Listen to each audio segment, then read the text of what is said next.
पालकमंत्री जयकुमार रावल यांच्या हस्ते जिल्हाधिकारी कार्यालयाच्या आवारात मुख्य शासकीय ध्वजारोहण संपन्न झालं।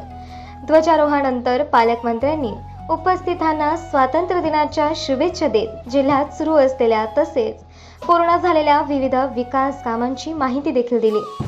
यावेळी उत्कृष्ट कामगिरी करणाऱ्या पोलीस दलातील अधिकारी व कर्मचाऱ्यांना प्रमाणपत्र देऊन गौरवण्यात आलं।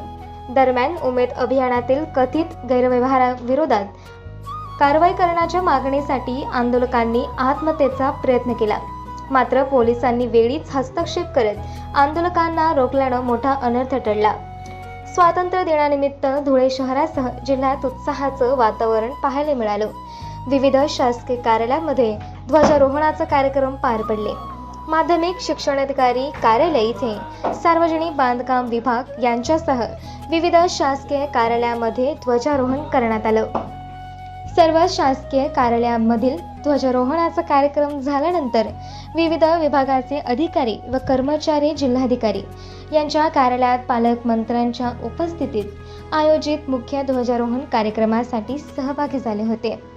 यावेळी पालकमंत्री जयकुमार रावल, जिल्हाधिकारी भाग्यश्री विस्पुते, महानगरपालिका आयुक्त नितीन कापडनीस, जिल्हा पोलीस अधीक्षक विशाल आनंद, जिल्हा परिषदेचे मुख्य कार्यकारी अधिकारी बाबासाहेब बेलदार, धुळे शहराचे लाडके आमदार अनुभैया अग्रवाल, आमदार राम भदाणे, आमदार मंजुळा गावित, महापौर मायादेवी परदेशी, उपमहापौर ज्योत्स्ना पाटील, सभापती लताबाई पोद्दार, सार्वजनिक बांधकाम विभागाचे अधीक्षक अभियंता विमोद भदाणे, माध्यमिक शिक्षणाधिकारी मनीष पवार यांच्यासह विविध विभागाचे अधिकारी व कर्मचारी मोठ्या संख्येने उपस्थित होते।